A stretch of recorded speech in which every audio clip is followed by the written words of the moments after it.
Today I'm going to give you 10 reasons why people love Siracusa.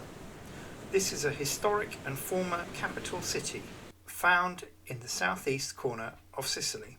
Syracuse retains strong Greek and Roman influences. Its famous citizens included Archimedes.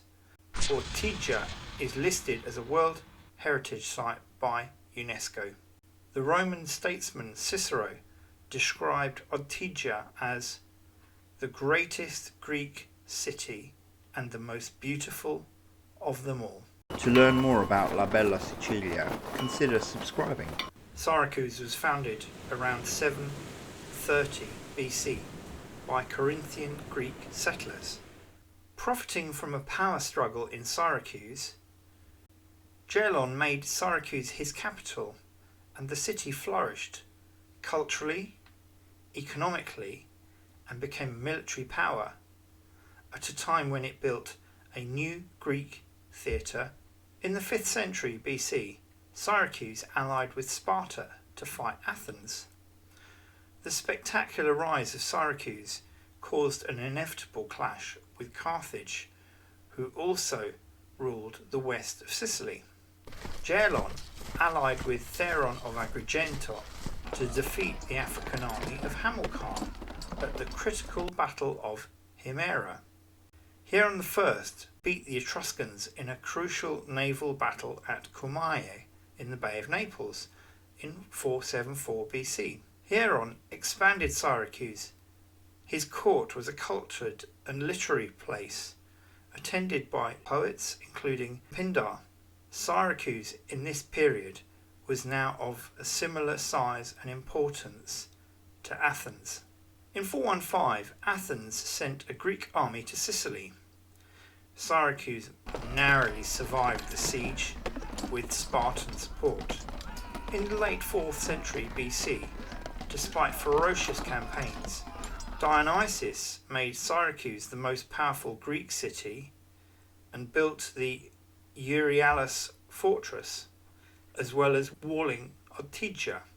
Now, Dionysius wasn't just a military leader, he was extremely cultured and had Plato the philosopher attend his court. Timoleon from Corinth won control of Syracuse. Timoleon won a notable victory against Carthage at the Battle of Crimisus in 339 BC. He introduced a form of democracy and maintained a period of uneasy peace with Carthage. During his reign, he grew Syracuse economically and culturally. Upon Timoleon's death, Agathocles, a Sicilian, seized power by force in 317 BC and proceeded to massacre the rich and powerful of Syracuse. Agathocles waged campaigns against Carthaginians in both Sicily and Africa. King Pyrrhus of Epirus, a great Greek general, broke the Carthaginian siege of Syracuse in 278 BC. Ultimately, he was able to stop Carthage, but not the Roman advances towards Greece.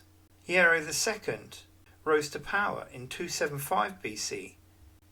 Hiero oversaw a 50-year reign of peace and affluence, partly due to alliances he made with Rome. In this period, Archimedes invented tests for gold, remember Eureka? And also built famed siege weapons, which were used to great effect during the Roman siege of Syracuse in 214 BC. Eventually the city did surrender to the Romans in 212 BC, and sadly Archimedes was killed.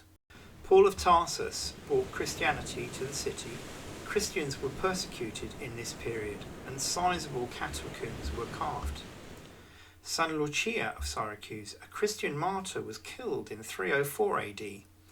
She had apparently rejected a suitor who immediately accused her of being a Christian.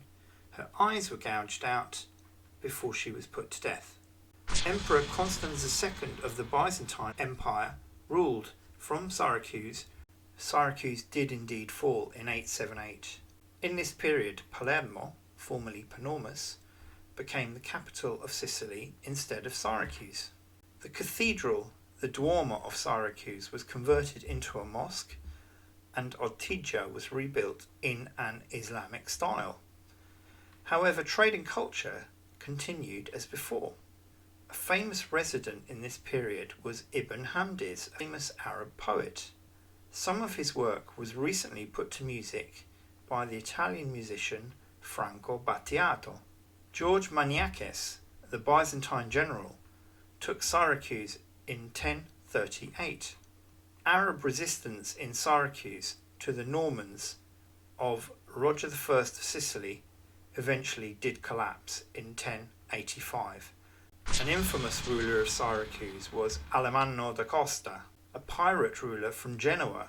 Frederick II became king of Sicily in 1198 and promptly built Castello Magnace, named after George Maniakes.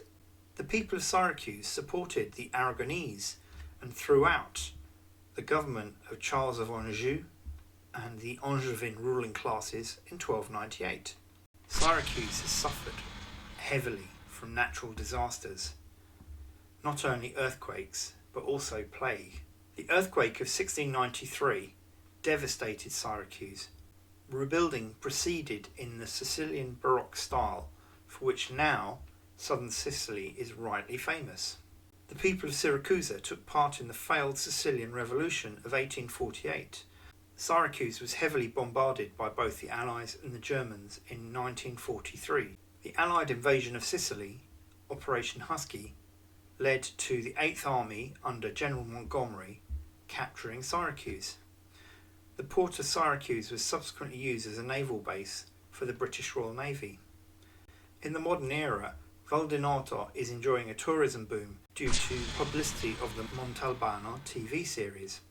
Things to see in Syracuse. The Temple of Apollo is a Doric Greek temple in Ortigia. The Fountain of Arethusa is a freshwater fountain which is mentioned by John Milton and William Wordsworth. This has been influential in the local production of papyrus. The Greek theatre, which is still in use for musical and dramatic productions.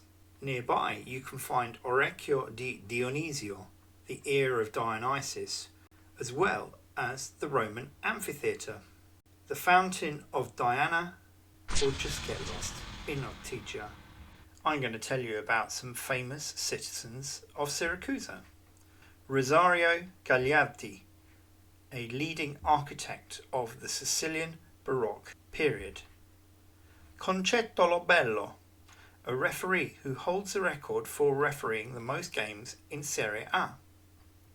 Enzo Maiorca, free diver who inspired the movie The Big Blue, starring Jean Reno. How about some movies which have been filmed in Syracuse?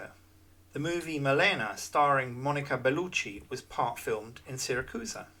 The movie Cyrano, starring Peter Dinklage, was filmed on the island of Ortigia.